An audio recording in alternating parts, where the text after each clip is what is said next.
Okay, good morning everybody. Welcome to this week's devotions. We've been considering that very powerful little verse that says that with the faith the size of a mustard seed, you can move mountains. We've been looking at some of those mountains that by faith we're told we can move. One of those mountains was the mountain of disappointment, primarily disappointment with God. And where God doesn't perform the way that we would like him to, we get disappointed. The second one was the mountain of shame, and that apparently has been a big one. But today I'd like to move to the mountain of hopelessness. There's a great picture in the Bible of hopelessness. It's a picture of the nation of Israel as they stood in front of this huge giant, Goliath. They thought they would never defeat him. It looked hopeless. They'd never seen anybody as powerful as this before. And they were hiding behind the rocks, and they were ready to get out of this battle at any cost. But David, one young man, came and he restored hope to the nation in a very remarkable way. I want to have a look at this. First of all, when David stood before Goliath and restored hope for the people, you'll notice that David was clever. He did not try and fight Goliath on his own terms. Now this is a very commonsensical truth, but very obvious to us, that the mountain of hopelessness stands before us. Have we not fought that before?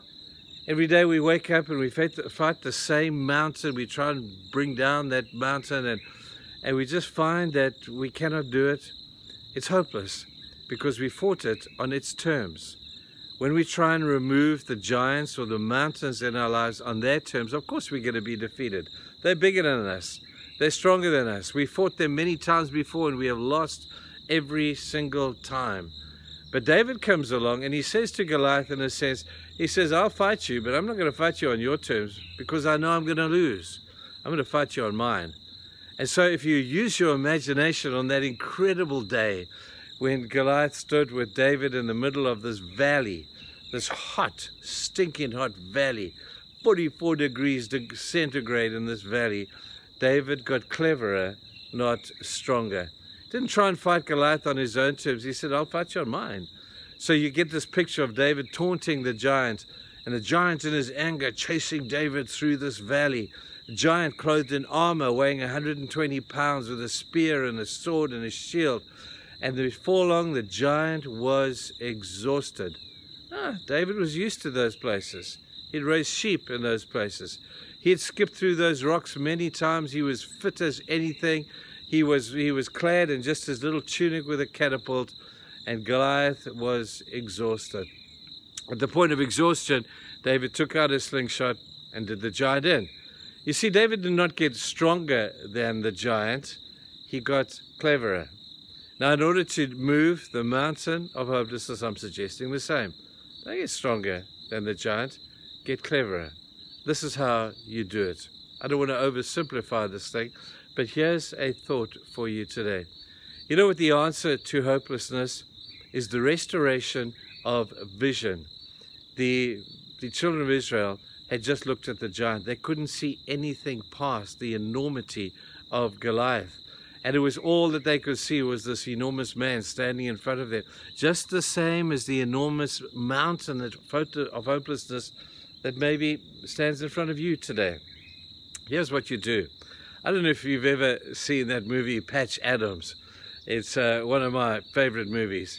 And it's a story of this young man who puts himself into a mental institution because he's worried about his own mental health.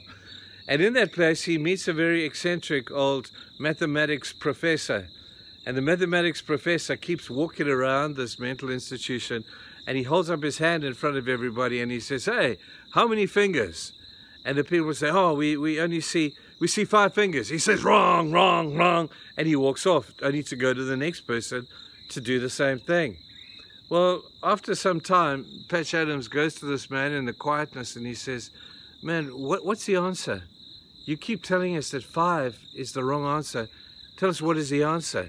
And the young man looks aside and the professor looks and he says, the answer, my boy, is not 5. He holds up his hand and he says, how many do you see? He says 5. He says, no, you're looking in the wrong place. Look past your hand. Look past your hand. And if you do the exercise, hold your hand up in front of your face and look past your hand to the other side, you will notice that you can actually see 10 fingers because each eye has a different focus. Each eye is looking from a different angle. And as you look at this, you sort of see, now I see the answer. The answer is beyond the problem. The problem stands before me. I have to look past the problem to get the answer to the problem. People, that's the answer to the problem. We have to be able to look past the problem we're facing right now, because the chances are the problem is not going to stay. The chances are the problem will go. But we have to look past the problem. The Bible talks about vision. And the Bible says, without a vision, the people perish. I want to talk to you about that this week. What it means to have a vision for your life. And as you strive towards that vision, the problem gets smaller and smaller and smaller. Now this is just as getting cleverer, not stronger. Now when the Hebrew prophet said that without a vision the people die, maybe you're at that point of almost death right now. When we don't have vision, we die psychologically, we die spiritually, we die sometimes physically, for goodness sake. And I hope that this week we're going to be able to talk about what it means to restore that vision, move this mountain of hopelessness. Don't address the mountain, look past the mountain, and you'll find the answer. Have a wonderful day. We'll see you tomorrow.